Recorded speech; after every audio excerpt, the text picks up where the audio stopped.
গুম হয়ে আছেন।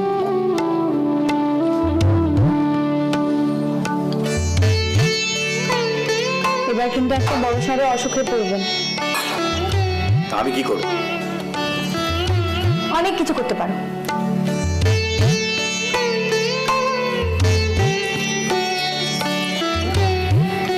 শোনো না,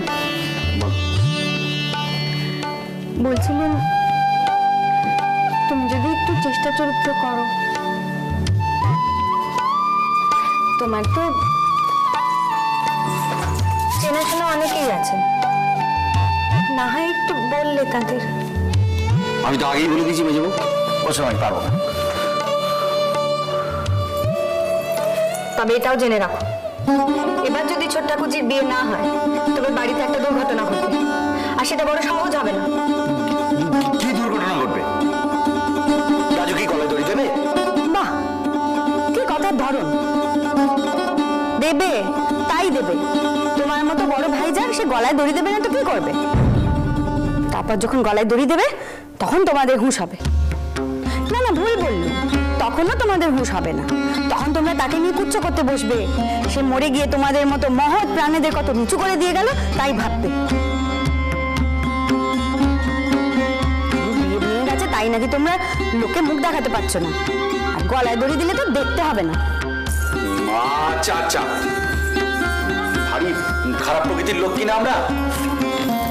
যত ভালো প্রকৃতির লোক সব মুক্তারাম বাবু শ্রী তোমার বাপ ভাইরা। অকারণে তাদের কথা টেনে নিজের দোষ টাকার চেষ্টা করছো কেন? এইটুকু যদি বুঝতে, যদি মানতে যে বোনের বিয়ে দেওয়াটা তোমারও দায়িত্ব, তবে এই এত বয়সে মাকে চোখের জল ফেলতে হতো না, মনে কষ্টে থাকতে হতো না। আচ্ছা আচ্ছা, ভারী প্রাণ কাটছে মায়ের জন্য তোমার। ওসব কুমিরের চোখের জল আমি চিনি না ভেবেছো? না, প্রাণ কাঁদছে না, অপরাধী লাগছে। বাড়িতে ভাইয়েরা থাকা সত্ত্বেও পাড়া প্রতিবেশীর কাছে দুটো কথা শুনতে হচ্ছে। এতে তোমার লজ্জা না হোক, আমার হয়। ভারী লজ্জা হয়। সারাদিন কত কাজ করতে তুমি জানো? ব্যবসা করতে গিয়ে নিত্য নতুন ঝামেলা। তুমি কি বুঝবে? সারাদিন একটু খুন্তি নাড়া, একটু ছুঁই ফোটানো, একটু বেশি বেশি কথা। কি কি কি জানো কি তুমি? না, আমি ব্যবসার কাজ জানি না। তোমার যদি খুব অসুবিধা হয় তাও না হয় জেনে নেব, তোমার ব্যবসাও না হয় দেখে দেবো। তবে তার জন্য এ বলবো না যে রান্না করতে পারবো না, কিছু করতে পারবো না। হ্যাঁ, মেয়ে ছেলে হয়ে আমার ব্যবসা দেখবো, ওইটাই তো বাকি আছে। তুমি বেটা ছেলে হয়ে সামলাতে না পারলে তাই দেখবো। খালি মুখে মুখে কথা, বলাও কথা, তাই বলি। তুমি যদি নিজের কাজ ঠিক ঠিক করে করো তাহলে তো এত কথা বলতে হয় না। ঠিক আছে, এবার থেকে তাহলে দায়িত্ব কর্তব্যের পাঠ তুমিই দিও। দেব না, কিচ্ছু বলবো না। তুমি শুধু মনে রেখো, যত রাজকার্যই থাকুক না কেন, বোনের বিয়ে দেওয়াটাও তোমার দায়িত্ব। সারাদিন খেটে করে বাড়িতে ফিরলাম, কোথায় বউ একটু হেসে হেসে কথা বলবে, দুটো সোহাগের কথা বলবে, তা না, নীতি বাক্য নিয়ে আমার পেছনে পেছনে দৌড়ে বেড়াচ্ছে। ধুতুর ঘেন্না লাগে।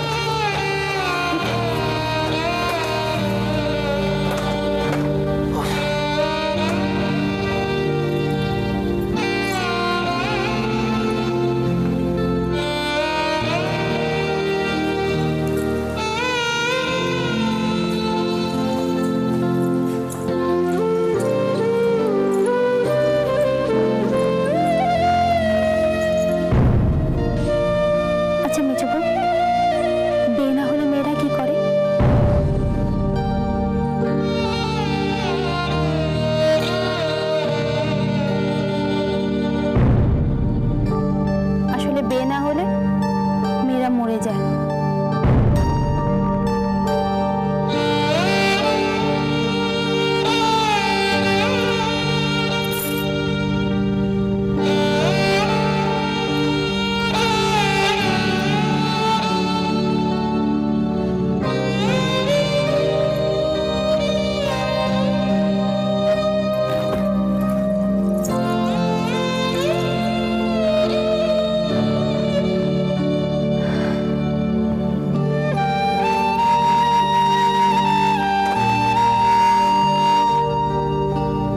শোনো না,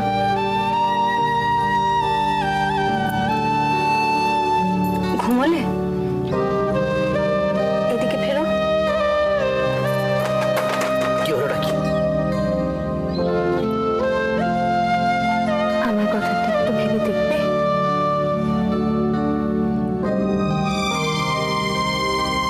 ভাব, আরে তুমি আমার কথাটা ভাবো এখন, তারপরে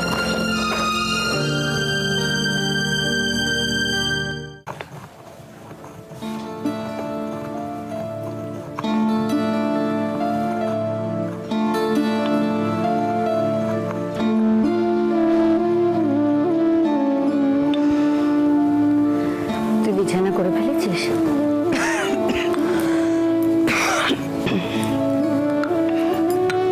অনেক রাত হয়ে গেছে।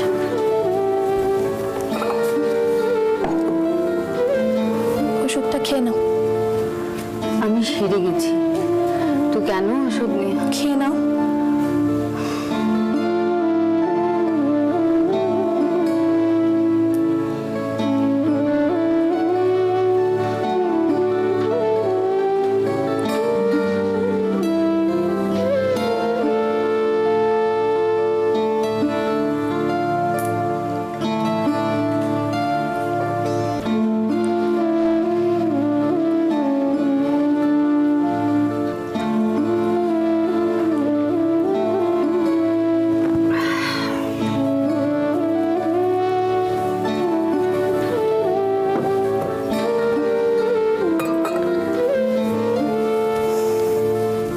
তোর কি হয়েছে আমায় বলবি?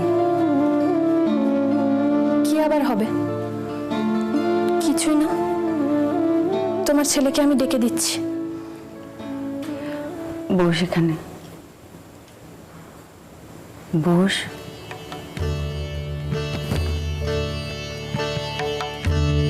কদিন ধরে দেখছি আমার কাছে আসিস না, কথা বলিস না। তুমি তো এখন কত ব্যস্ত, সারাদিন কত কাজ তোমার।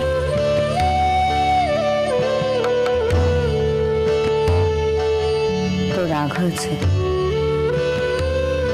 কেন রাগ হবে কেন? এ ঘরে সে শুচ্ছে বলে? এটা তো তোমার ঘর, তোমার ছেলে তো ওই ঘরেই শোবে। না, আজ থেকে তুই এখানে এসো। সরলে বিছানা পাশে ঘরে করে দিই। না, আমি দাদার কাছে যাচ্ছি। বলিনি?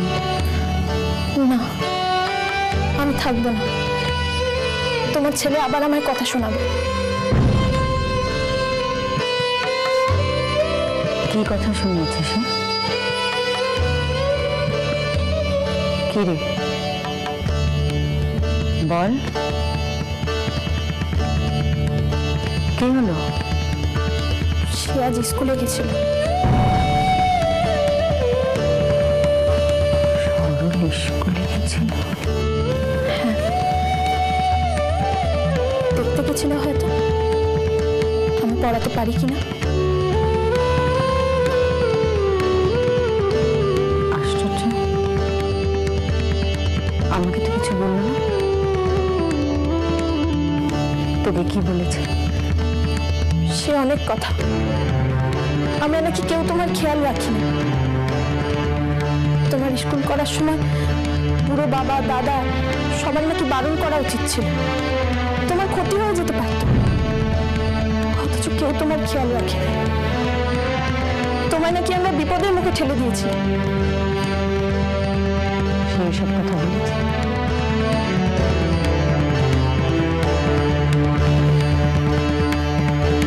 তোহাই তোমার মা, তুমি আবার তাকে এসব কথা বলতে যেও না।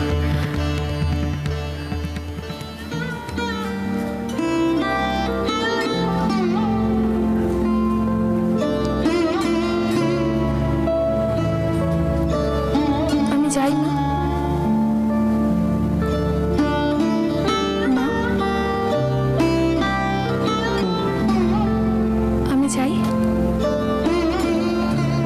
হ্যাঁ, ও ঘরে বিছানাটা করে দিয়ে তুই আমার কাছে থাক। আচ্ছা,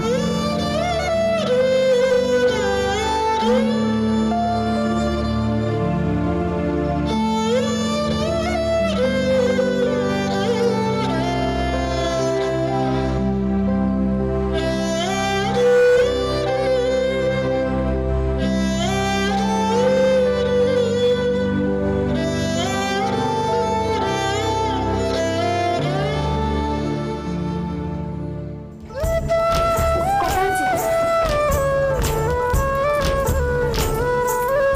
কথা আছে। সেই পিছু ডাকলে ডাকিনি তো, শুধু বললাম কথা আছে। তো সেটা পিছু ডাকা হয় না? জানো পিছু ডাকলে অনিষ্ট হয়। জানি তো, কিন্তু কথাটা না শুনলে যে আরো অনিষ্ট হয়। কি কথা? কি বিরাট কথা, একবার শুনি।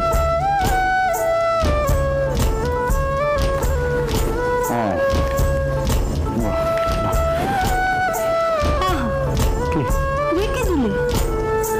আচ্ছা দেখো। মেজো বউ, এখন দেখার সময় আছে? আর একটা রুমালের মধ্যে দেখবেই বাকি। দেখোই না। আচ্ছা তোমার কি ভয় ঠর নেই? কিসের ভয়? এই যে দিনের বেলা এখানে হাসি ঠাট্টা করছো, মা যদি একবার দেখে ফেলে কি হবে বলো তো? তাই তো বলছি, তাড়াতাড়ি দেখো। দেখছো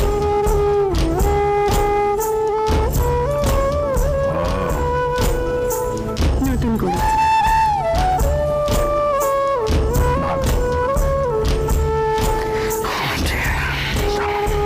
মনে আছে তো? কি? তুমি কিন্তু কাল রাত্রিরে আমায় কথা দিয়েছো। কি কথা? তুমি কার সঙ্গে যেন কথা বলবে, ছোট্ট কিছু বিয়ে ব্যাপারে। ঠিক আছে, একদম মনে আছে। আমি ঠিক কথা বলে নেবো, ঠিক আছে? যাই, কথা দিয়েছো কিন্তু।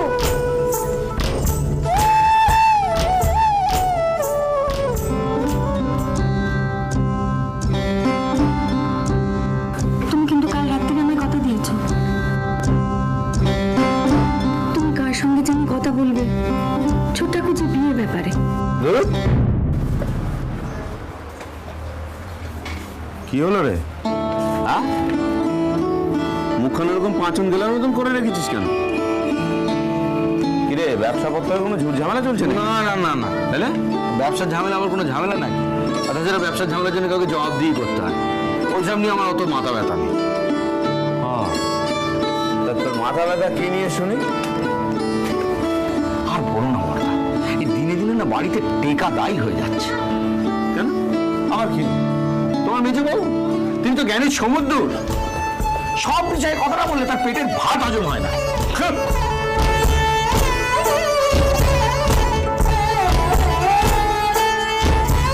আরে মেজ বউ কি বলছে কি? তিনি তো কিছু বলেন না, আর পাঁচজন যেভাবে কথা কয় তিনি তো বলেন না। তিনি যখন কিছু বলেন তখন আর সেটা কথা থাকে না, একেবারে বিধান হয়ে যায়। ও, তা তুই কি আজকাল মেজ বউ দেওয়া বিধান মেনে চলছিস নাকি? তা কি বিধান দিল সে? তিনি বলেছেন রাজুর জন্য যদি পাত্তর না জোগাড় করে আনতে পারি তাহলে তিনি অন্যজন ত্যাগ করবেন। তুমি হাসছো বদ্দা, তুমি হাসছো। তুমি মনে করছো মেজবাবু হয়তো মস্করা করেছে। মস্করা নয়, দিনে দিনে আমার জীবনটা তিনি একবার অতিষ্ঠ করে তুলেছেন। তুই একেবারে তার জীবনটা কি ভারী সুখের করেছিস। আহাম্মক কথা। ওরে শোন, মেজ বউ তোর সাথে মস্করা করেছে এ কথা ভেবে আমি হাসিনি। তার মতো সংসারের চিন্তা না আমাদের কেউ করে না, আর তাই যদি করতো তাহলে একদিনে রাজুটার বিয়ে হয়ে যেত। এতকাল তো বোনের বিয়ে বলতে গায়ে হাওয়া লাগিয়ে বেরিয়েছিস, এবার মেজ বউর গুঁতোয় যদি কিছু একটা হয়, আমি কি করব? আমি কি করব? কি করব মানে? আমি যা করছি তাই করবি? একটা সুপাত্তরের সন্ধান করবি? আচ্ছা, বোনটা তো আমাদের সবার নাকি? আইবুড়ো হয়ে বোন ঘরে পড়ে থাকলে আমাদের সংসারের মান ভারী বাড়বে। বাহ বাহ, তুমিও একশোই কথা বলছো। বাহ, আমার হয়েছে যত চালা।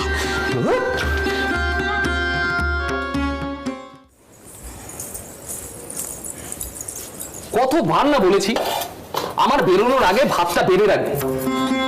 আমার কি আর দাদার মতো অফিসে কেরানির কাজ, নাকি মেজদার মতো বন্ধুর অফিস যে হেলতে তুলতে যখন খুশি পৌঁছবো হয়ে যাবে? বুঝলুম। আমি এক মুহূর্ত দেরি করলে জজ সাহেব আমার জন্য বসে থাকবেন না। ঠিক আছে, বুঝেছি তো বললুম। দেশে তো আগে আর উকিল মুক্তা ছিল না, আর এমনও নয় যে তাদের চোখে দেখিনি কোনোদিন। কাউকে তো দেখিনি যে আপনি যাওয়ার আগে এত তাড়াহুড়ো করছি। তুই আবার সাত সকালে খেতে বসেছিস কেন? কোথায় যাবি তুই? এই হপ্তাহে সকাল থেকে সারাদিন আমাদের পেলের মহলে হবে। সামনের হপ্তাহে আমাদের শনিবার দিন পেলে নামছে, প্রত্যেক শনি রবিবার। দোকান পেলে নামছে, থিয়েটার করে গুষ্টি উদ্ধার করে দিচ্ছে। সংসারে একটা পয়সা দেয় না, গুষ্টি উদ্ধার করে দিচ্ছে। আর রেখে বোনের বস চালাচ্ছে। তো লজ্জা করে না ভাইদের সংসারে থাকতে? কেন? আমি থিয়েটার থেকে যা পাই তাই দিয়ে তো নিজের হাত খরচটা চালাই। বাবা বাবা, চমৎকার। নিজের হাত খরচা চালিয়ে আমাকে একেবারে উদ্ধার করে দিচ্ছে। সংসারে কি সুরাহা করলি? হ্যাঁ রে বেবা, তোর মক্কেল টক্কেলদের তো একটু বলতে পারিস, যদি ওর একটু হিললে কিছু হয়। বলতেই পারি, কিন্তু দেখতে হবে তারা আবার ফিমেল কেরানি রাখবে কিনা। ভালো হচ্ছে না কিন্তু শেষদা। ও হ্যাঁ মা, তোমাকে তো বলতেই ভুলে গেছি, আমার কিছু লোকজন আসবে আজকে বাড়িতে। কি মক্কেল? না না, আমার বন্ধু মানুষ। আগে কেন বললি না? তাহলে শুভকে বলতাম একটু বেশি বাজার করে। না না, ওরা খাবে যাবে না। কি জানো, কাজের শেষে রোজ এর বাড়ি ওর বাড়ি গিয়ে ওই তাস আড্ডা হয়। তো এক একদিন আমার বাড়িতে না থাকলে মান থাকে না। আমিও বসবো তোমাদের আড্ডায়, সন্ধ্যের আগেই তো মহলে শেষ হয়ে যাবে। ওরা কিন্তু কোনো হেজি বেজি লোক নয় মা, সব বড় বড় বড় বড় ঘরের লোক, সব আদালতের উকিল মুক্তা, বুঝেছো? ওরা সবাই ওই রকম হাবি জাবি লোহার 5 কেজি ব্যবসাদার নয়, বুঝলি? শেষ ঠাকুরপো, মা তুমি রাজি তো? আমার আপত্তি থাকলে এবার শুনছে কে? তোরা তো এখন তোদের মতেই চলছিস, আমাকে আবার এর মধ্যে জড়াচ্ছিস কেন? যা ভালো বুঝবি করবি। যাক, তাহলে তুমি রাজি? আমরা ওই বাইরের ঘরটায় বসবো কোন? কিরে, তোদের ওই থিয়েটার পাড়ার মুখের দোকানটা? হ্যাঁ, হারুর দোকান। হ্যাঁ, ওখানে শুনলাম নাকি বড় বড় বেশ ভালো হিঙের কচুরি হয়। বেশ খান বিস্কুট নিয়ে আসিস তো। হ্যাঁ, ফুলগুলিটা ভালো করে, আনবো? তাই নাকি? হ্যাঁ, নিয়ে আসিস নিয়ে আসিস। মা, তুমি বরং তোমার বৌমাদের একটু বলে দিও ও বাইরের ঘরটা যেন একটু সাজিয়ে গুছিয়ে ভদ্রলোকের মতো করে রাখে। বাইরের লোকের কাছে যেন আবার নাক না কাটা যায়।